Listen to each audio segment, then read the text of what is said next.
Hello everyone, welcome back to my channel and let us continue our block series.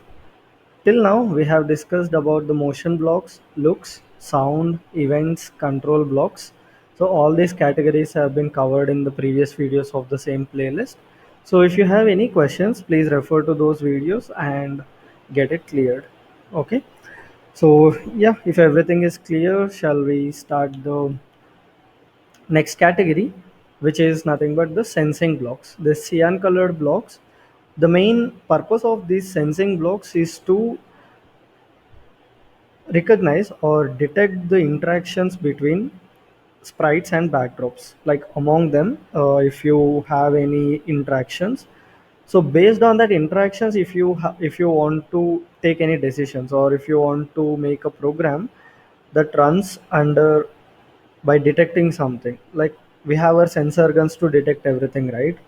In the same way, the sprites and backdrops can also detect things around them, so that based on the situation they can react like accordingly. Okay, so yeah, if that is clear to you, then let us continue using the very first block, which is touching mouse pointer. So this is a hexagonal shaped block, which means this is a boolean block, like a conditional block. It gives you only two outputs. Either it has to be true or it has to be false. Right now Toby, like in the context of Toby, he is not touching the mouse pointer because my mouse pointer is in the scripting area. So if I activate it, it will give you false because mouse pointer is not touching Toby. So let us see how this works. So let me put it as a condition in the if else block. And now if Toby is touching, like mouse pointer is on the Toby, or if it is touching, then he'll think, yay. And then if not, he'll say, okay, just hello. Okay. So I'll just activate this. Right now the mouse pointer is not touching him, so he just says hello. If you don't have to click the sprite, okay, you just have to keep the pointer on top of the sprite, like it just has to be touching. The moment it does, the touching mouse pointer block will give you true, and then whatever is there in the if block will get executed, which is nothing but a. So it doesn't has to be exactly in the middle of the sprite. It can be touching any part of the sprite. Okay. Yeah, so that's how this works. Now you have one more in the drop down, which is edge. So if it is touching the edge, then the if block will work. If it is not, the else part will work. Okay, so that's how these things work together. And then if you have any other sprites, Toby can interact with them as well. Right now we have princess, basketball, Cassie. So all these things will be enlisted in the same list. Okay. So right now mouse pointer and edge are done.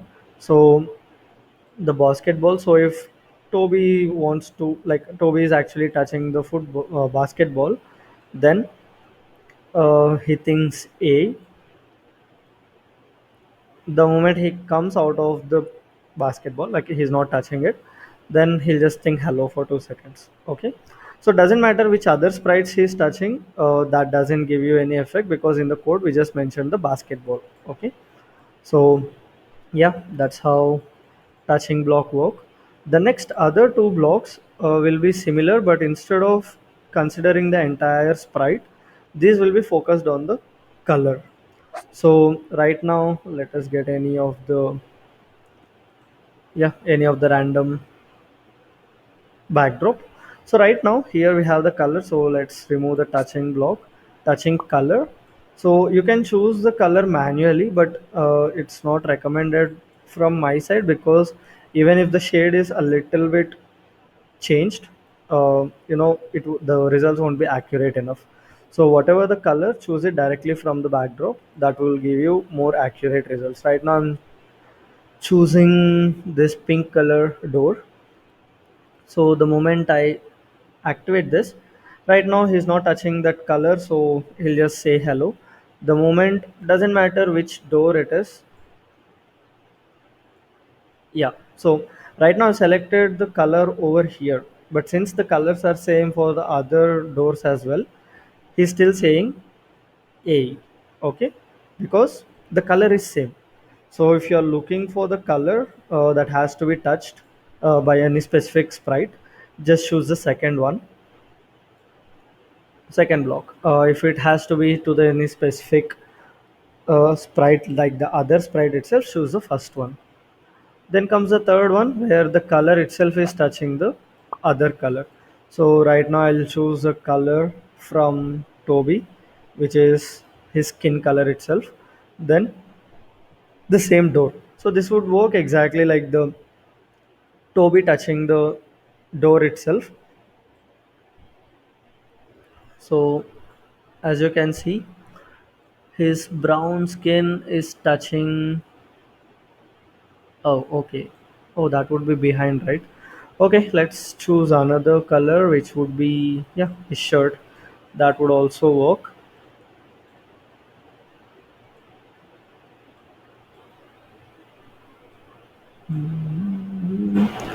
Maybe the color of the door is not accurate enough. Yeah, so with colors, you might find this kind of, inaccuracies, because as I said, it has to be exactly the shade. Okay, so right now white is touching the door color, so in that moment it says yay, and then when it comes out of it, it just says hello. Okay, so that's how the third block works, color touching the color. Now let's see the next one, which is the informative block that says the distance from mouse pointer. So if you just activate it, it will tell you what is the distance from the mouse pointer to the sprite.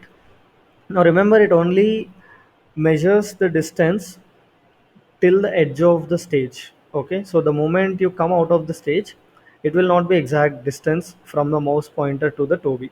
So right now it shows 133. It's not uh, till the mouse pointer, it is in the way, but only till the end of the stage. So the moment you come into the stage, it will show you the exact values. So right now I'm at 345, 332. That is the distance from mouse pointer to the Toby. The moment you come out of it, it still shows less than the value, because right now the distance is only calculated till the edge of the stage. Okay, you can go up and down a little bit, that will increase the value, but as I said, that is only calculating the distance from the Toby to the mouse pointer till the edge of the stage. Okay, so that's how it works. The moment you go close to Toby, it will become very less numbers. Can actually get it to zero as well, which is a little bit difficult, I guess. Let me increase the size. Okay, so no. Yeah, so you can take it to zero. Like, I would find it a little so difficult to get it to zero. Oh yeah, I got it. Okay, that's cool. So you can also try it, make it like a small challenge for you. And then let's discuss the second next block, which is ask and answer. So these two blocks will go together. Okay, so the moment you ask the question, what is your name, it says Toby, press enter, the answer block will contain the answer. So whatever you type will be in the answer. So you can ask any different questions like, what do you like the most? Then you can ask the question. The question will be displayed exactly at the sprite. Then you can just type the answers like pizza or a donut. Okay, so the moment you press donut, the answer will be saved as donut. Okay, so you can type any random question or anything, and then even for the answer, you can type anything random. So there is no validation for this. Like, you just have to enter the same thing over here. Like, if you're asking for a name, it should be a name. There is no need for that. You can ask anything random, you can the answer will be stored, the exact thing that you typed over here. Okay. So yeah, based on that answers, you can find the, like, you can use it as a control block. Like, for example, if you are making it like a passcode system, if your name is Toby, then you can be allowed. If your name is something else, then you're not allowed. So that kind of scenarios, you can use the ask and answer blocks. Then we have the space key pressed. So space key and mouse down, these two blocks are actually there to detect whether you're touching, whether you're clicking any buttons on the keyboard, or you're clicking the mouse. Okay, so you can choose any of the keys on the keyboard, any specific alphabet or any of the numbers. So for example, let's go for 7. If you press 7, then think for 2 seconds. So let's get only the if block. Yeah, so the moment this happens, just activate it, and then the moment you press 7, Toby, yeah, the moment you press 7, Toby thinks for 2 seconds, and then done. So the same thing happens with the mouse down. So the moment you click on mouse, he thinks for 2 seconds.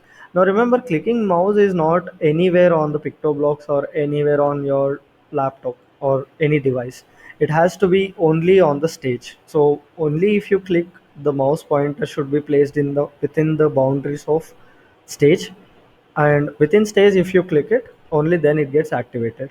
Okay, so right now my mouse pointer is here and I'm clicking, so it's getting activated.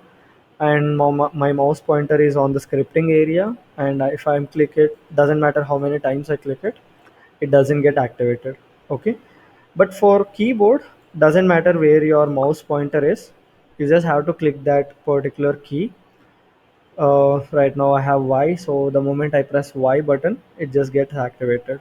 Okay, so yeah, these two are there to detect whether we have clicked any keys on the keyboard or we are pressing the mouse. Then we have two more information blocks, which are X and Y. These are the coordinates of mouse pointer. So it just tells you the X coordinate of the mouse pointer. Then Y coordinate, so wherever the Y position is, that will be displayed over here.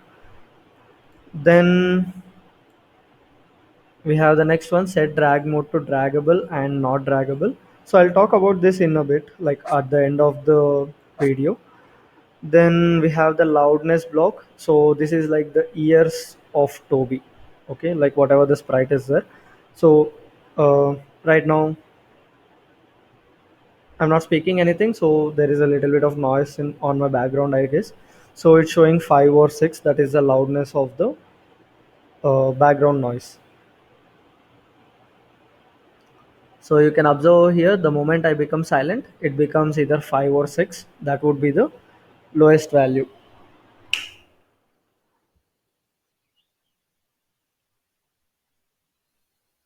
The moment I reduce the background noise a bit, it goes 1 to 2. Okay.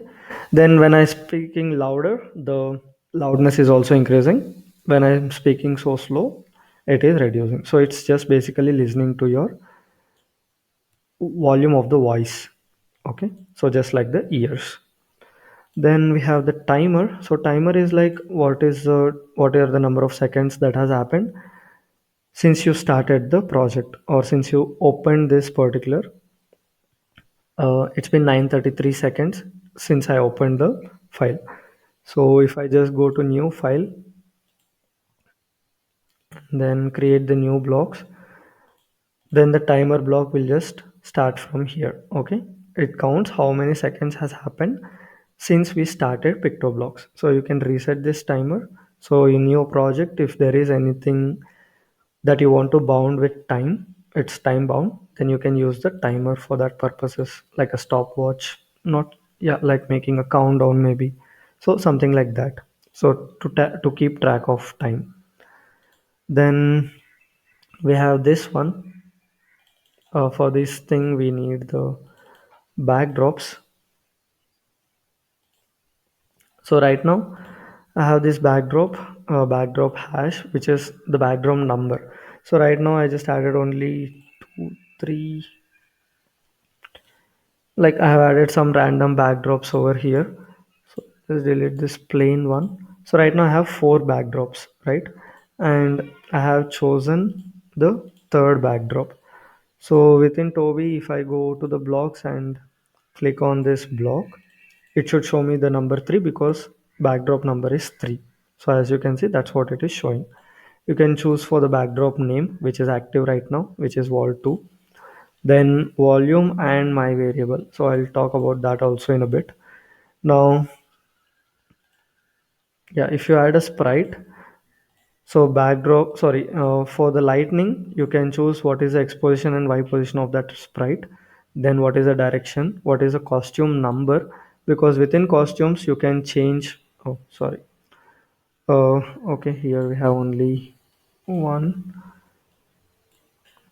Let me get one more which has multiple costumes. No.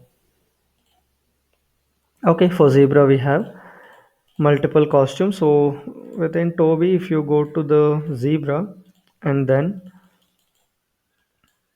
choose costume number, so it shows 1. So the moment you go to the second costume, it shows you number 2. Okay, so that's how this block works. Then you have size and volume, again the same things, costume name. Now let's discuss about the volume as well, because let's say for example on the stage we have some volume, which means on the stage we are playing some sound. So I'll just play some pop sound. Wait for 1 second, maybe forever.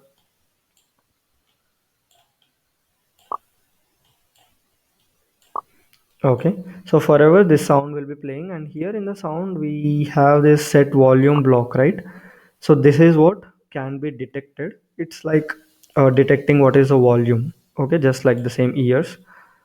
Um, Now let's see.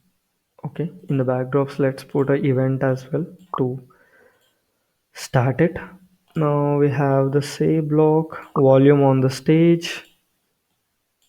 Okay, so right now, once you click on green flag at volume 100, on the stage, like from the stage, you get the pop sound.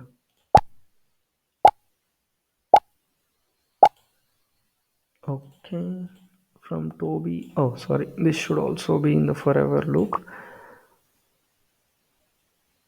Okay, so if I click on green flag, as you can see, Toby is telling 100 because that is the volume of the sound that is playing from stage. The moment you decrease it, the sound also decreases, and the volume that is set by Toby also decreases. Okay, so this is all happening because of this information block. Now, the same sound can be coming from zebra as well. So, let's say, for example, you got the same block to zebra. So let me drag this and I'll drop it into the zebra. Then here, let me delete the blocks from here. So Toby is telling volume of the zebra because zebra is making this sound, pop sound now. So the moment you press on green flag, horse gallop. So that particular thing will be, yeah, at 25. Now you can increase or decrease the volume. That particular thing will be given as output for this block, and the same sound of like volume of the sound will be coming from the zebra as well. And then we have one more thing called my variable. So this my variable, I'll tell you how this has to be used when I'm discussing the variables part, because here we have my variable. Okay, so I'll explain about what my variable is and what is a variable is, then I'll tell you about this my variable block. Okay, so yeah, just says 0 because right now my variable is set to 0. Okay, I'll just change it to some random value. Right now I set it to 25. So as you can see, Toby is telling 25. So doesn't matter what number it is, it will be set by Toby. Okay. So I have to set it. That's it. So I'm just putting it to some random value, set it and done. So some random name, same thing. Okay.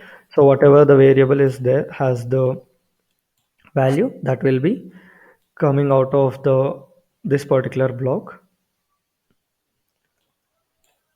and done. So that is about the backdrop block. Then we have current year. So this gives you all the year, like this is the sixth month in 2026. We have seventh date. You can get the same thing, day, which is Sunday. So today is Sunday, so it's showing 1. We have exact number of seconds, which will be changing every second. So you can get minutes, hour, time, everything. Okay. Then we have day since 2000. So it will count how many days has happened since 2000. So this is also fraction of day. So this also keeps on changing because as you can see, it's right now the last 5 digits are 59,723. The moment you touch it later, it just gets increased. Okay. So yeah, that's how this works. Then we have username. So as you can see, username right now is completely blank, even though I'm signed in into my account. And then set drag mode to draggable and not draggable. So the moment you set drag mode to draggable, uh, generally the sprite should become draggable, and the moment you keep it not draggable, it should not be draggable. But as you can see, even though I'm setting the mode, it can be dragged, right? So actually these two blocks has no official documentation in STEMpedia as well.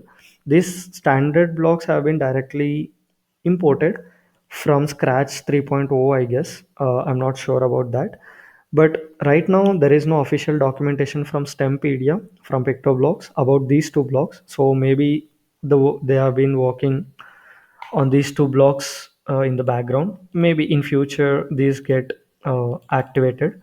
So the moment it happens, it should be the same thing. It should display the username, like whatever the account you have logged into, your username will be displayed with this. And set drag mode, as I said, not draggable will make it static, like completely standing there, fixed to the same position. Then draggable is like it can be dragged. So let's see when these will be worked, like when these will be coming into the use. At that time I'll definitely update it during my video at that particular time. Okay. So yeah, that's it guys, that's it from my side. If you have any questions, please drop it down in the comment section and I'll answer it as fast as I can. Okay. So that's it from my side today. So if you are waiting for other blogs, other categories, check my other videos in the same playlist. Until then, have a nice day and bye.